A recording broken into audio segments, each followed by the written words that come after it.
So I'm going to be showing you the path of a red blood cell through the body. The path starts at the big toe in the foot, where it enters through an artery and then to an arteriole as oxygenated blood, and once it reaches the capillary, that is a site of gas exchange,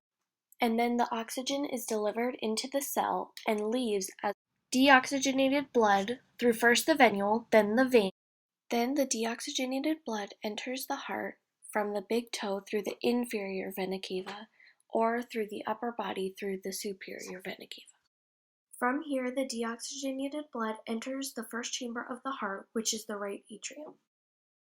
And from here, the blood flows through the first valve, which is the tricuspid valve, and then enters the second chamber of the heart, which is the right ventricle. The right ventricle then pushes the deoxygenated blood through the pulmonary valve, and from the pulmonary valve it enters the pulmonary artery, and through here it enters the lungs so that the cell can become oxygenated again. It does this through the same process as it did in the big toe, going from the artery as deoxygenated to the arteriole to the capillary, where the site of gas exchange occurs, which is when it is becoming oxygenated,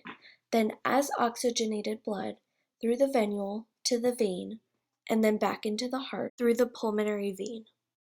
Now that the blood is reoxygenated, it enters the heart through the left atrium, which is the third chamber of the heart. Next, the oxygenated blood goes through the third valve of the heart, which is the mitral or bicuspid valve. Finally, the blood enters the left ventricle, which is the thickest one of all of the chambers because it has to hold the most pressure so that it can push blood through the aortic valve and then to both the ascending and descending aorta, where the blood is delivered to body cells throughout the rest of the body, so that they can have enough oxygen to keep us alive.